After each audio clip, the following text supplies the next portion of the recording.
tu as béni, tu lui donnes les mots, notre Dieu qui convient au salut des âmes. Que le Saint-Esprit prend toute ta place et puisse diriger tout ce qu'il y a à faire. Au nom de Jésus. Merci Seigneur. Amen. Amen. Merci Seigneur parce que nous avons reçu bonsoir. Nous savons que le meilleur c'est maintenant. Amen. Ta parole vous respectez les cœurs, Seigneur. Oui, Seigneur. Ouais, ton messager, donne-lui la pleine liberté d'annoncer ta parole. Que le Saint-Esprit convainque les cœurs de justice et de jugement. Amen. Gloire au Seigneur. L'important,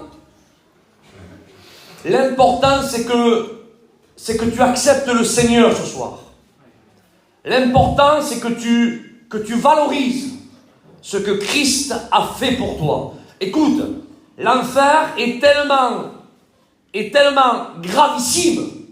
Je veux que tu nous comprennes ce que je suis en train de dire. L'enfer est tellement gravissime que Dieu a donné son Fils pour pas que tu y ailles.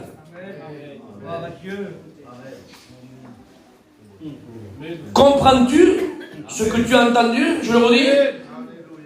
L'enfer est tellement gravissime. Car celui qui a préparé l'enfer, je ne dis pas ça pour te faire peur. Christ a dit, dans le feu de la géhenne qui a été préparé, pour qui? Il dit pour le diable et ses démons. Qui a préparé l'enfer? Est-il le diable? Est-il ses démons? Non. C'est Dieu lui-même qui a été préparé. Dieu a préparé ce terrible châtiment pour le diable et ses démons. Et comme c'est lui qui l'a préparé, il en connaît. Il en connaît la souffrance. Et il sait que c'est tellement terrible qu'il a tout fait. Tout. Pour pas que tu y ailles. Pour que tu évites le feu de la géhenne.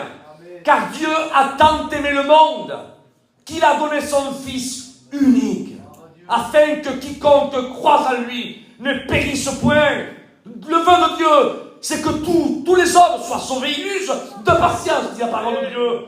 Il n'a pas mis les mains dans les poches, excusez-moi de l'expression. Il n'a pas donné un reste, le Seigneur. Il a donné ce qu'il avait de meilleur. Son Fils, son unique Fils, afin que quiconque croit en lui ne périsse pas, mais qu'il ait la vie éternelle. Alléluia, que Dieu soit loué.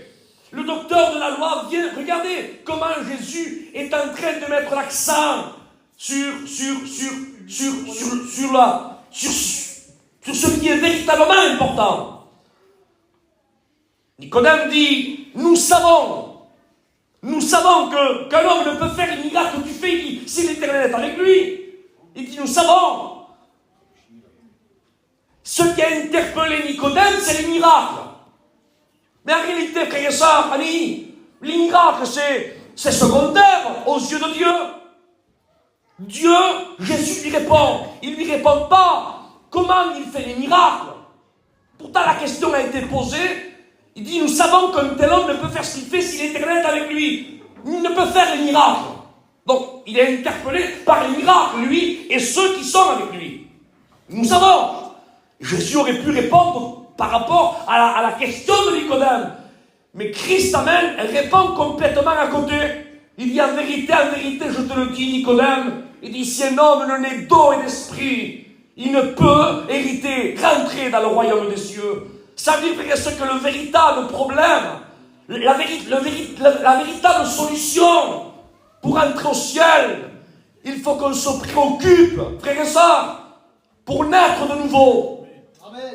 Et Christ, c'est ce qu'il dit. À Nicodème, tu regardes un petit peu par rapport au miracle, tu regardes par rapport à ceci. Mais ceci, c'est secondaire. Le plus important, c'est de rentrer au ciel. Amen. Et Christ, amen, va donner le moyen comment y rentrer. Il dit, si un homme ne naît d'eau et d'esprit, il ne rentre pas. Et quand on fait cette deuxième lecture, les disciples aussi, eux aussi étaient un petit peu, vous savez, leur esprit se chevauchait les unes contre les autres. Ils voulaient savoir, voilà, ils étaient intrigués pour savoir quel était le plus grand dans le royaume des cieux. Il dit, maître, quel est le plus grand dans le royaume des cieux? Ils veulent savoir, quel est le plus grand dans le royaume des cieux? Comme il y a des personnes qui veulent savoir de quelle couleur est le ciel, quelle dimension est le ciel, qu'est-ce qu'il y a dans le ciel, comment le ciel sera composé, comment les demeures que Christ a préparées, comment elles vont être. Ça va être des pieds, ça va être des maisons à 2-3 étages, on va être, je sais pas, je dis ça comme ça, mais il y a des personnes qui sont intriguées, les grilles seront en or, ou alors c'est une image, les portes seront d'une seule paire, ou alors c'est une image. Ils sont intrigués pour savoir qu'est-ce qu'il y a dans le ciel. Et les disciples étaient intrigués. Quel est le plus grand dans le royaume des cieux? Réponse de Jésus, il prie l'enfant. Il dit, si vous ne devenez comme l'un d'eux, il dit, vous ne rentrerez pas.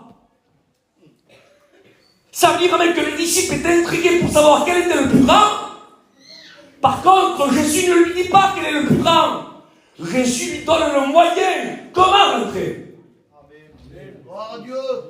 Est-ce que vous comprenez ça?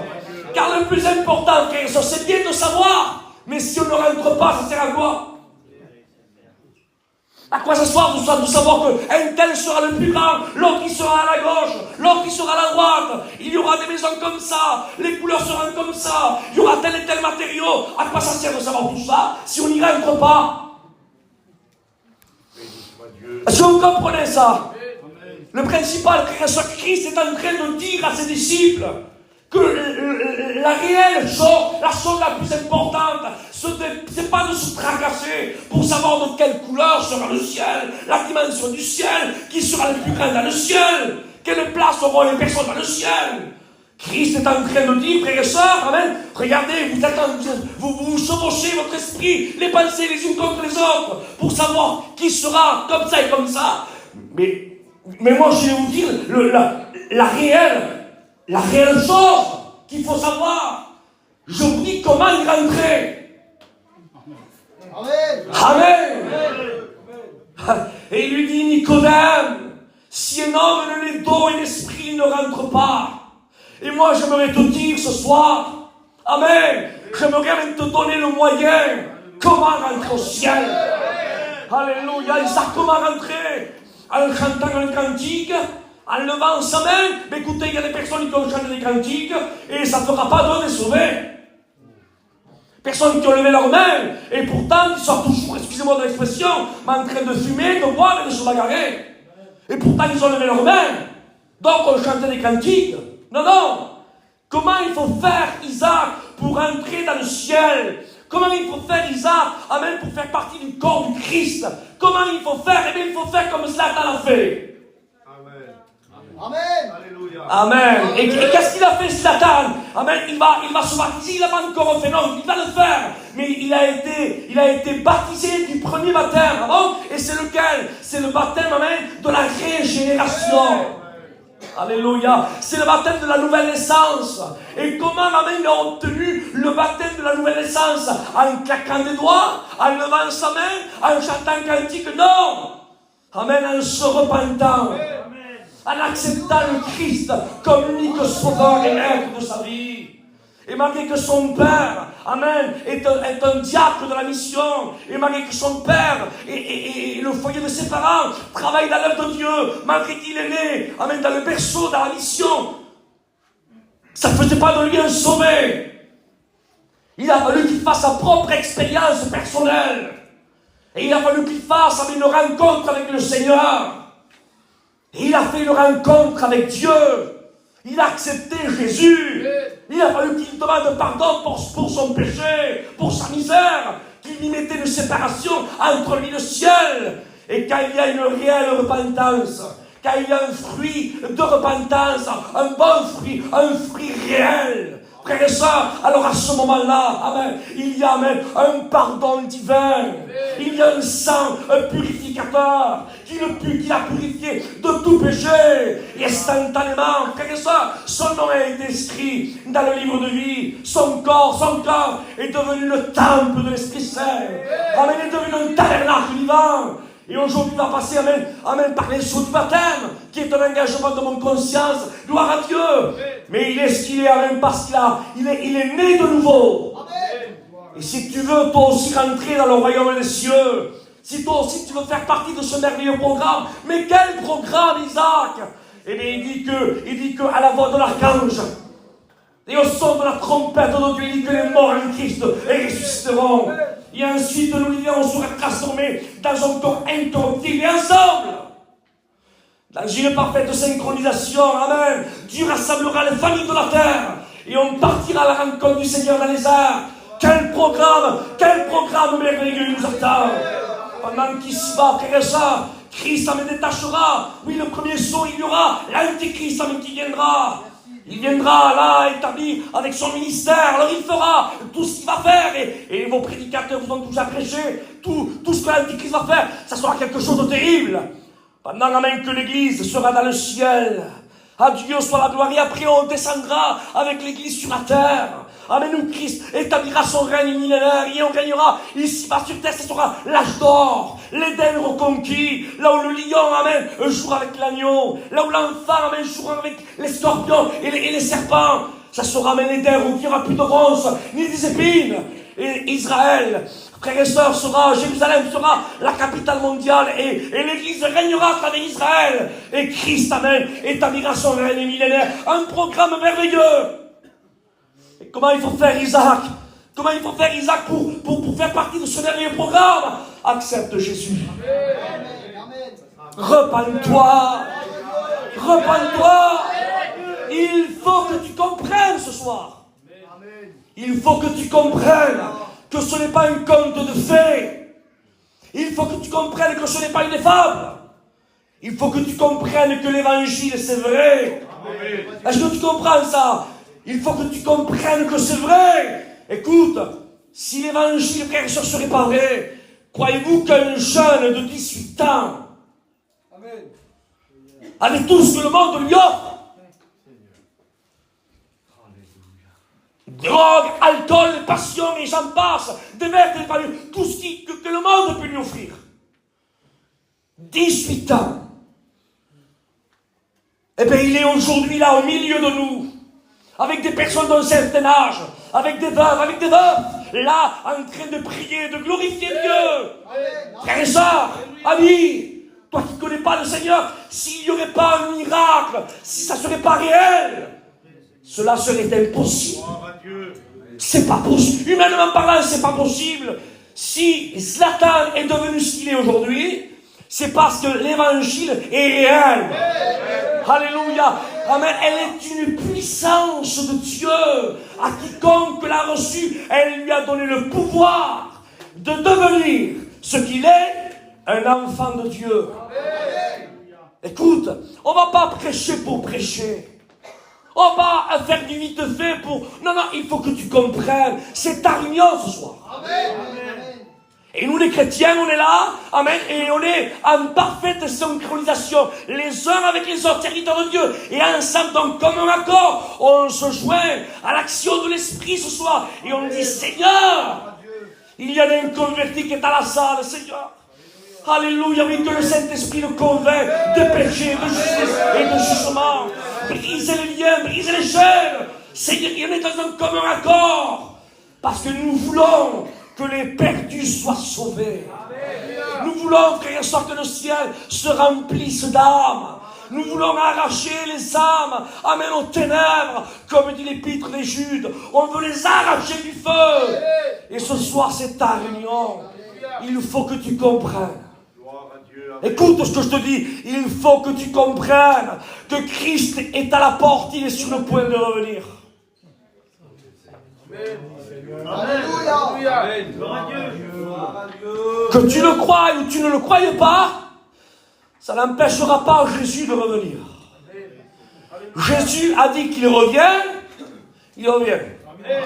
Et tous les faits sont là, qui prouvent comme quoi réellement Christ et son retour est imminent. Et je vous dis quelque chose, vous savez qu'est-ce qu'on dit nous l'église du Christ, hein? On dit Amen. Amen. Viens Seigneur. Amen. Nous t'attendons. Viens Seigneur. Mais le Christ use de patience parce qu'il veut te sauver. Il veut sauver les âmes. Il veut sauver les perdus. Alors certains diront Isaac, oui, mais tu sais, il y a longtemps qu'on dit que Jésus revient, il ne revient pas. Le Christ peut revenir ce soir. Amen. Il peut revenir pendant la prédication. Il peut revenir après le message. Il peut revenir demain. Mais mis à part ça, il faut que tu comprennes, toi. Il faut que tu comprennes que tu es fragile. Il faut que tu comprennes que tu es faible. Tu sais, celui qui connaît bien le piano, c'est le créateur du piano. Moi, je le connais pas. Mais celui qui le connaît pourrait vous donner tous les détails. Il n'y a que le constructeur qui peut donner les détails. Ça sort de ses mains. Eh bien, l'homme a été créé par Dieu. Et je vais te dire, amen, ce que Dieu, il va te dire, amen, comment la fragilité de l'homme. Écoutez ce que dit la parole de Dieu. Il est écrit, amen, dans le livre, bien sûr, d'Ésaïe. Il dit, cessez de vous confier dans le chapitre 2, verset 22, cessez de vous confier dans l'homme.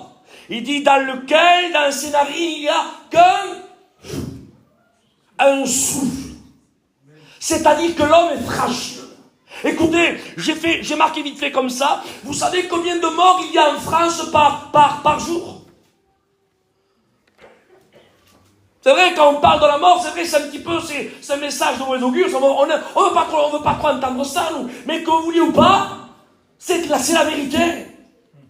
Écoutez bien, par jour. Alors, j'ai regardé ça, bien sûr, hein, j'ai vu, et par jour, il y a plus, à peu près, hein, ils ont fait un sondage, à peu près 2242 morts par jour. Écoutez, 2242 morts par jour. Ça veut dire qu'il y a pratiquement un mort tous les 2 ou 3 minutes. Mais on voit toujours la mort, nous, là-bas, loin de nous, très loin de nous. On ne la voit jamais frapper devant notre porte. Mais j'aimerais vous parler en gain de cause. J'ai de la famille sur Montauban, à 80 km de Villeneuve-sur-Lot. Et à l'espace d'un mois et demi, hein, j'ai perdu 3 proches. 3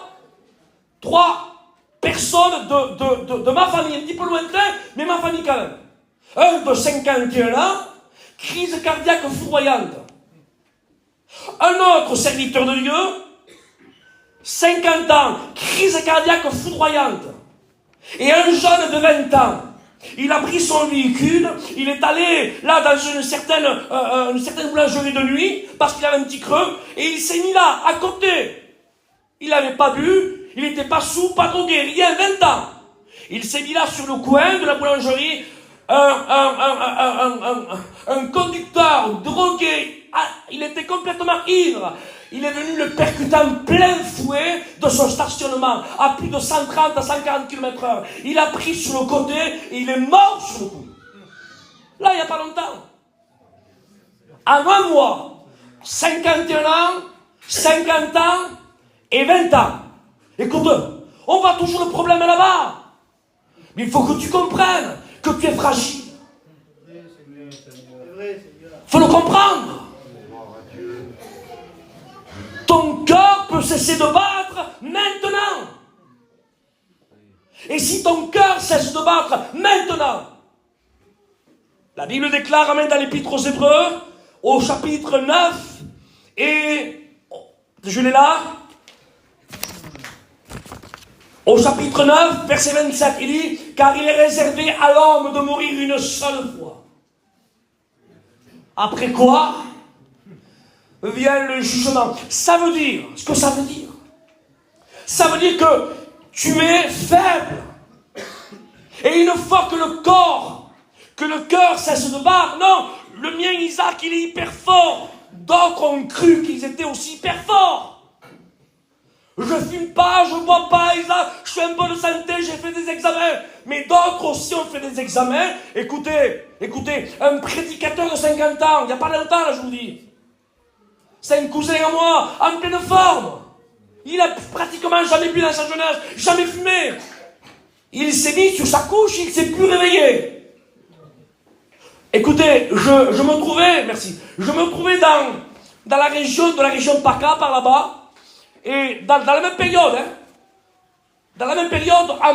on parlait un petit peu de la parole de Dieu, et il y a un témoignage qui a été dit, là, qui a été véhiculé, et prier pour telle et telle famille parce qu'il y a eu un jeune de 20 ans, lui aussi, crise cardiaque foudroyante.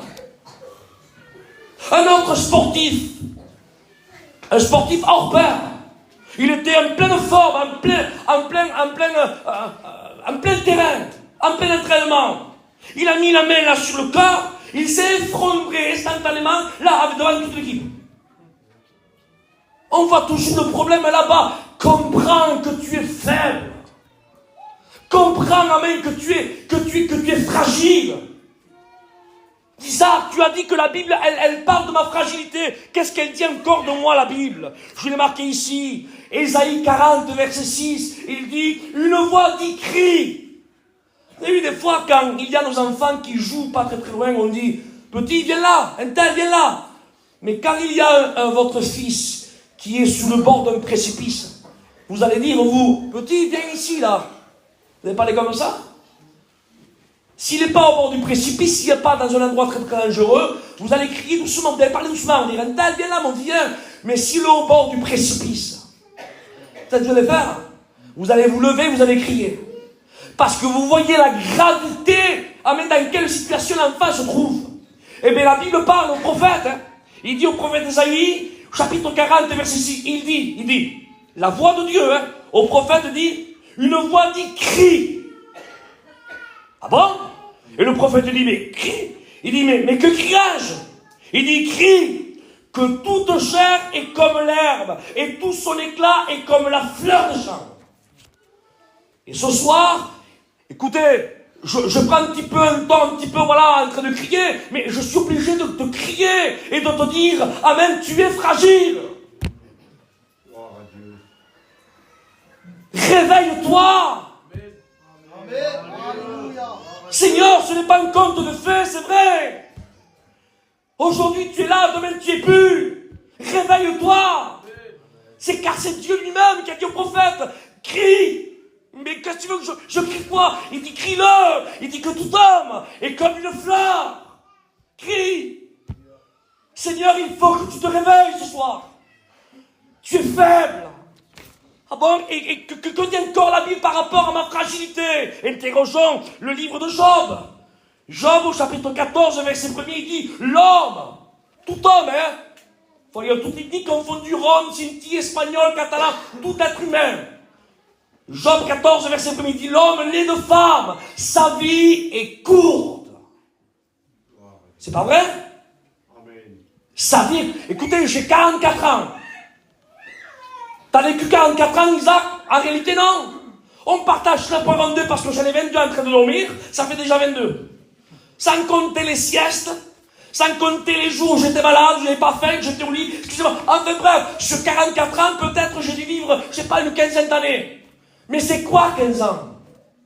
Vous avez vu que si on laisse parler les anciens, là parmi nous, moi quand j'étais jeune, j'avais 12-13 ans, j'entendais parler mon grand-père, qui avait lui déjà 80 ans, il disait, il s'est passé 40 ans, 50 ans, oh ça a vite passé. J'écoutais ça, moi je dis, mais pas possible, c'est quand même des années 40, 50 ans, Seigneur, c'est pas 6 mois. C'est beaucoup. Mais aujourd'hui, quand j'ai 44 ans, je me vois, Seigneur, l'autre fois, j'ai pris ma petite fille sur les bras, je regardais, je dis, Seigneur, c'est pas possible que je suis pas pour moi. Je réfléchissais, je dis, je suis grand-père. C'est la fille de ma fille. Je dis, Seigneur, c'est incroyable. Il s'est passé, écoutez, 24, 25 ans, 30 ans. Et ça a été vite. Seigneur, ça a été vite. Il dit, l'homme né de femme, il dit, sa vie est courte. Et quand vous lisez là, quand vous continuez la lecture, elle dit, est sans cesse agitée. Non seulement elle est courte, mais sans cesse agitée. Parce qu'il y a des problèmes, des aléas, les soucis de la vie.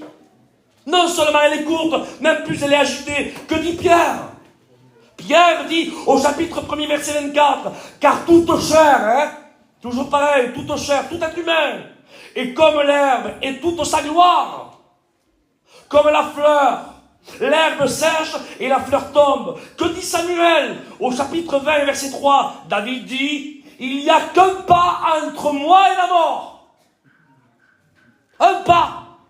Pas grand chose, Seigneur. Là, ça y est. Un pas. C'est ce que dit l'homme de Dieu. Il dit, il n'y a qu'un pas entre moi et la mort. Que dit le psalmiste au chapitre 78, verset 39? Il dit, il se souvient. Toi, il faut que tu te souviennes maintenant. Il faut, au nom de Jésus, que la parole de Dieu, amen, te secoue. Laisse-toi même percuter par la parole. Il faut que tu te souviennes. Souviens-toi. Que dit l'homme de Dieu? Il dit, il se souvient qu'il n'était que chair. Un souffle qui s'en va et ne revient plus.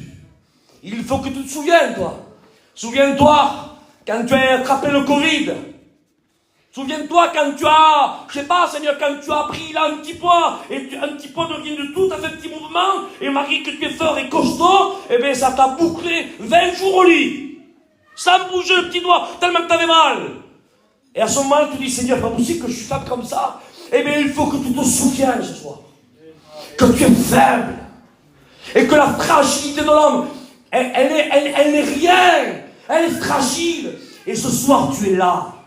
Non, Isa, regarde, je suis bien. Je suis avec mon foyer, je suis avec mes enfants. Je fais mon bateau. J'ai fait du bateau, j'ai fait ceci. Mais regardez, je prends un exemple. J'ai demandé une grande feuille à Malco. Parce que j'aimerais vous montrer une image, d'accord? Vous montrer comme quoi ta vie qui est faible, et en plus de ça, tu l'utilises, tu la diriges mal. Il faut que tu la diriges même vers le véritable chemin. Écoute bien. Voilà ce que tu fais, toi. Peut-être pas toi, mais certains. L'homme, il se dit, je suis jeune, j'ai plein de vigueur, et donc je vais m'acheter un yacht, celui qui a beaucoup de sous, je vais m'acheter un yacht, et je vais naviguer. Et donc, certainement, c'est ce qu'il fait. Alors, je vous fais vite fait une image. Ah, voilà. La vie de l'homme, voilà ça, son ambition.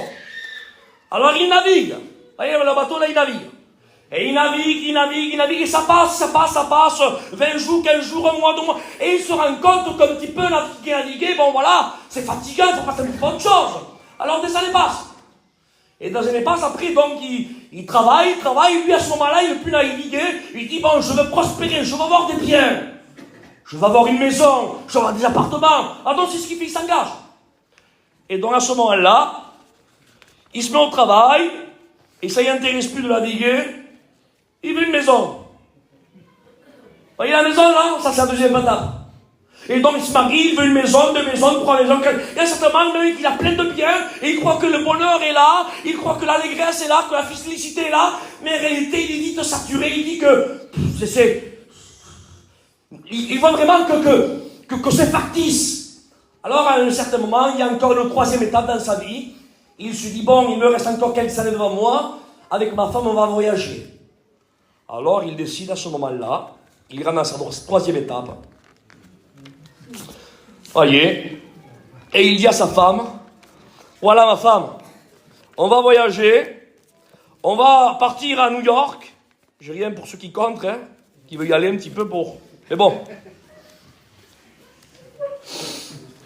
Mais ils disent, bon, on va aller là-bas, on va se régaler, on va se réjouir et on va voyager. Et c'est ce qu'il fait. Donc, il rentre dans sa 3e étape, vous voyez. Il y a l'avion qui est là, et il part donc du bateau à la maison, et dernière étape à l'avion. Et il s'en va, arrive à Londres, il va à Barcelone manger des tapas. Et il va là-bas à Madrid, et il va en Israël pour visiter la Terre Sainte, et il va à New York, il va là-bas à Punta Cana. Enfin bref, il passe des années. Il y a un certain moment. À un certain moment dans sa vie, il voit que ça soit le bateau, la maison ou l'avion, il voit que tout se brise. Et il voit que tout ce qu'il a fait n'était que factice, qui n'était pas réel, qui n'était pas vrai. Il y a un certain moment, il est obligé de venir devant la réalité, qui est la croix. Amen. Il est obligé. Car la seule chose réelle, et la seule chose, ce qui est réel, ce qui est sincère, ce qui est vrai, ce qui ne passera pas, amen, c'est la croix du Christ. Christ, la croix mort et ressuscité pour nous. Il n'y a que lui, frères et sœurs, amis. Ne bâtis pas sur ce qui est passager, factice. Tout ce qui est poursuite et du vent. Bâtis, amen, sur la parole de Dieu. Bâtis sur le Christ. Amen. Le Christ, ce n'est pas quelque chose qui n'est pas une valeur sûre. Bien le contraire. Le Christ, la parole, c'est une valeur qui est sûre. Accepte Jésus. Accepte la croix. Repens-toi ce soir. Au nom de Jésus-Christ, repens-toi. Je ne vais pas vous fatiguer, mais j'aimerais conclure ici, si vous me le permettez. J'aimerais encore donner un texte de plus. Je prie le Seigneur. Que dit le psaume concernant la fragilité du corps humain? Dans le psaume 103, verset 14, il dit: car il sait de quoi nous sommes formés. Il se souvient une fois de plus. Et j'arrête ici. Que nous sommes poussière. Au nom du Seigneur. Au nom de Jésus. Je ne sais pas qu'est-ce que tu vas faire ce soir. Mais il faut que tu te repentes. Amen.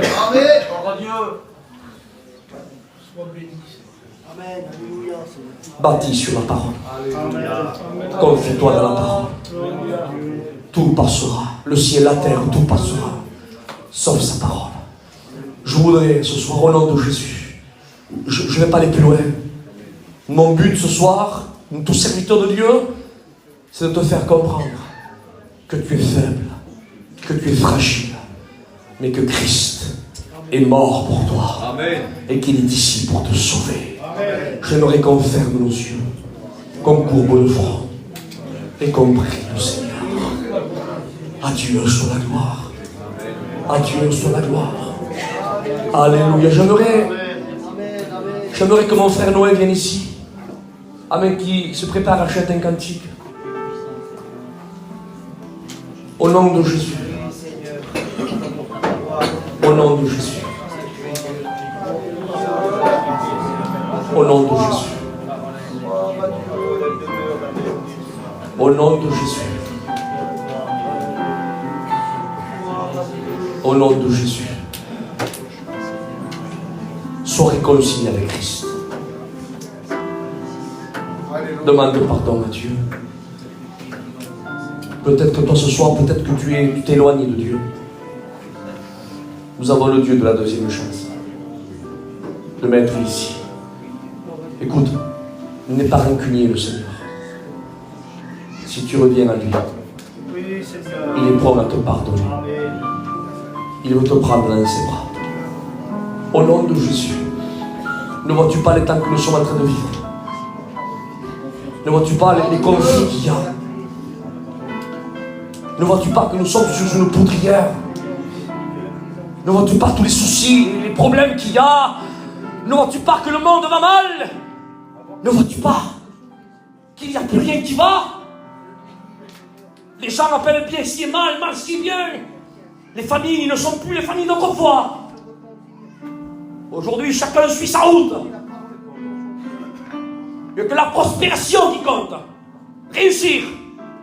Ils n'ont que faire d'être unis avec un tel. Non, aujourd'hui, Seigneur, vraiment, le diable a aveuglé l'intelligence des hommes qui ne voient pas resplendir le glorieux évangile de Jésus. Et ce soir, je suis là. Je suis là. Il veut te bénir, le Seigneur. Accepte le Seigneur. Accepte Jésus. Repens-toi. Repens-toi. On écoute un cantique, alléluia. Et je ne vais pas... Écoute ce que je vais faire ce soir, d'accord? Je ne vais pas te faire lever ta main. Tu me diras, Isaac, ah bon? Non, je ne vais pas te faire lever la main ce soir.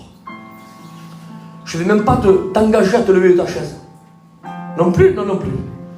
Alors, qu'est-ce que tu vas faire, Isaac?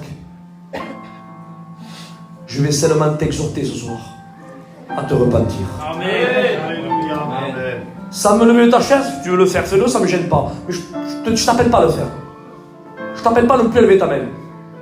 Je t'appelle ce soir dans l'endroit dans lequel tu te trouves, dans la chaise, là où tu es, à rentrer en toi-même, à demander pardon à Dieu, à demander pardon à Jésus. à pleurer sur ton péché et ta misère, à te frapper la poitrine, en disant Maître, comme Pierre, Maître, je péris, Maître. Jésus n'a jamais fait l'appel. Pierre, donne-moi ta main, tu péris. Tu vas te noyer, donne-moi ta main. Jamais Jésus a fait l'appel pour que Pierre donne sa main. Pierre a vu dans quel état il était. Et ça a été de lui-même. Je ne vais pas te faire lever la main si tu ne reconnais pas dans quel état tu es. Il faut que tu reconnaisses dans quel état tu te trouves. Tu es pécheur et privé de la gloire de Dieu. Si Christ revient, tu restes. Repends-toi ce soir. Alléluia. Accepte Jésus. Accepte Jésus. On écoute ce cantique et accepte Jésus. Merci. Merci de m'avoir écouté. Merci aux frères de m'avoir laissé la place. Je vais prêcher avec tout mon cœur. Si une âme pouvait se donner à Dieu ce soir, ou une âme revenir à Dieu, je vous promets, je vais, et s'il faut revenir, je reviens. Dans la soirée. Et chaque fois que tu reviens, il y a une âme qui sort, tu le refais, je vous promets. Appelez-moi, s'il y a une âme qui vient, qui sort, je le fais, et je sais que tous mes frères serviteurs de Dieu le feront, car le but principal de l'Église, c'est que les âmes, c'est que les âmes soient sauvées. Que les âmes soient sauvées. Au nom de Jésus, repentons. On courbe le front. Moi, ce que j'aimerais ce soir, la seule chose que j'aimerais, c'est ça. C'est qu'on soit en synchronisation avec le ciel. Parce que des fois, on n'est pas en synchronisation avec le ciel. Il dit que le ciel se réjouit. À quel moment? Il dit quand un pécheur se repent. Frères et sœurs, soyons en synchronisation avec le ciel. Ce soir, prions Dieu. Prions le Seigneur. Seigneur, regarde l'âme qui est là-bas au fond, Seigneur. Elle vient pour la première fois. Regarde l'âme, Seigneur, qui est revenue. Ça fait longtemps qu'elle ne revenait pas aller là-bas, Seigneur. S'il te plaît, Seigneur, touche-la, Seigneur, touche-la. Que ta prière ce soit chrétienne. Que ta prière soit ciblée vers ces âmes. Au nom de Jésus. Amen. Au nom de Jésus. À Dieu soit la gloire. On écoute ce cantique. Et que Dieu vous bénisse, mes frères et sœurs.